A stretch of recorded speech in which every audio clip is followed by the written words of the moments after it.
What's up, guys? Today I'm going to be talking about sober curiosity and why the sober curious movement is so good.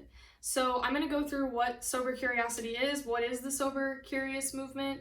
I'm going to talk about why the sober curious movement is on the rise, and I'm going to talk about why it's so good, why it's so gosh darn good.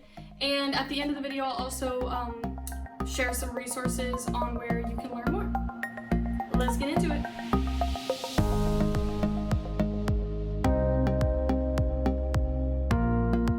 Welcome back to the Let It Begin with Carly YouTube channel. I'm Carly, and I teach people how to let life begin with themselves, specifically around our relationships with alcohol. And today we're talking all about sober curiosity and why it is so good, why it's so gosh darn good, this sober curious movement that is going on. So first I want to talk about what is sober curiosity. The name itself is pretty self-explanatory. You're curious, interested, piqued, intrigued by living a sober life. Now, the word sober itself can have a lot of negative connotations. So this whole sober curiosity is almost like you're trying to dip the toe, just dip the toe in what a sober life could be like. And really, I think one of the big differentiators between the sober curious movement and really the way that our culture has viewed abstinence to drinking historically, and still in a lot of ways does, is that the sober curious movement is a choice. It is a conscious decision to decide to evaluate the role that alcohol plays in our lives. And so sober curious is a time where you can decide that you want to abstain from alcohol or moderate or remove alcohol for a period of time to see how you like it, try it on for size. And it's not viewed as this in the historical sense of where it's kind of been mandated down on you and it's a requirement because you've messed up your life so bad that you have to stop drinking. It's a lot less of a punishment, and I think that the sober curious movement is more empowering because when people choose to participate in the sober curious community or ideals, they really do so from a point of empowerment and from a point of saying, this is something that I want to try, not something that I feel obliged to do.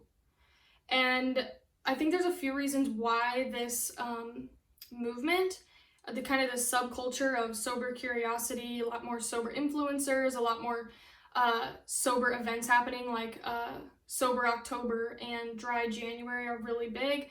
People taking these months and 30-day hiatuses from drinking alcohol. I think one of the big reasons that this kind of trend is on the rise is because of our younger population. So us millennials get a lot of flack for the avocado toast and the job hopping, and it's all true, but we also are consuming less alcohol than the generation prior to us, and I think that is awesome.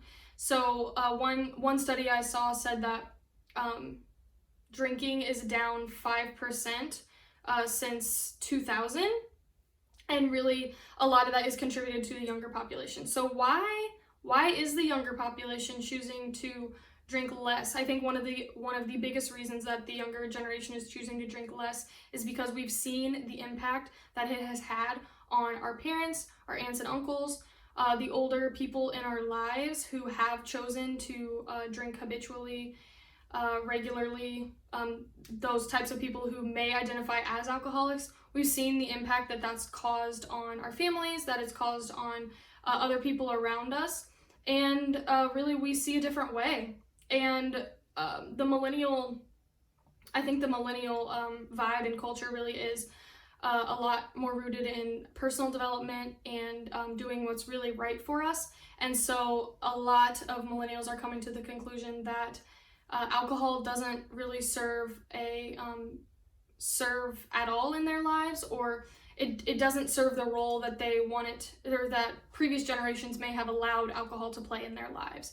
And so I think a lot is to be said about the younger generations and younger populations who have chosen to distance themselves a little bit more from the alcohol culture of binge drinking and ultimately maybe the alcoholism that we're seeing today in older generations. Just another fact I'll throw out there, 1 in 8 Americans have a issue with alcohol abuse disorder. And so those are pretty high numbers. Those are pretty staggering. And so for a generation to get behind a movement like a Sober Curious movement is really awesome, because I think that it is preventative. I think the Sober Curious movement is so good because it's preventative.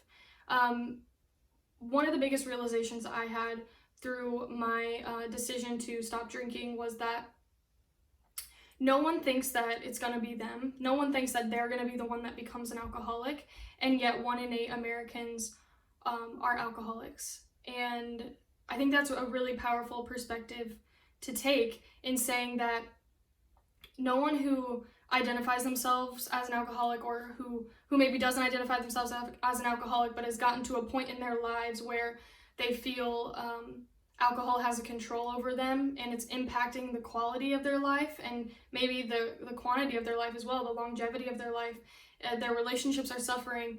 No one who is drinking today thinks that that's where they're going to end up, and yet 1 in 8 Americans have a alcohol abuse disorder.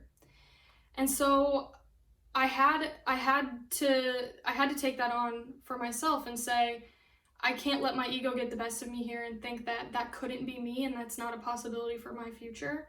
And that's really why I think the Sober Curious movement is so dang powerful, like just so monumental, because it allows people the opportunity to stop before they get to a point of no return, a point where they do need medical intervention and treatment, a point where they can still consciously decide, maybe the hangovers, maybe the anxiety, maybe the damage I've done in my partnerships or my partnership, my relationships, maybe it's not worth it.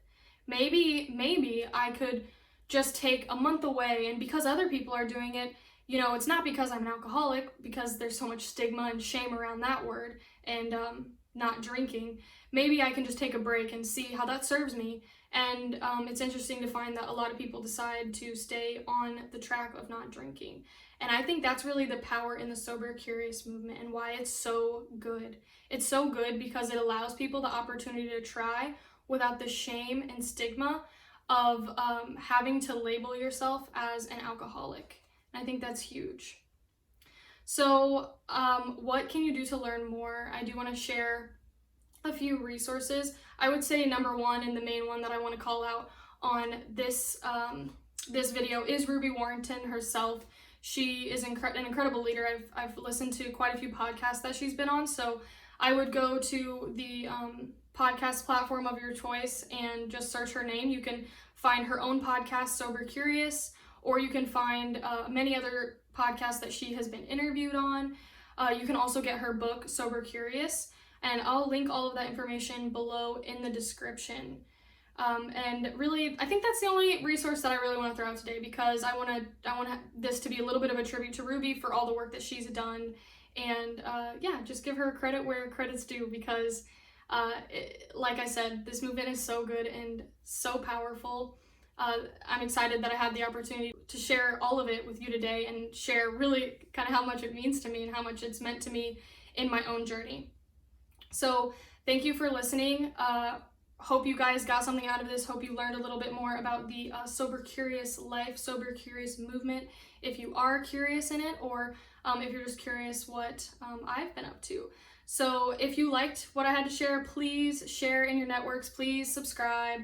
Please like this video. Comment what you thought. I'd love to hear from you guys. I want all the feedback that you have. Also follow me on Instagram at letitbeginwithcarly, or check out my website, www.letitbeginwithcarly.com. Thank you guys, and have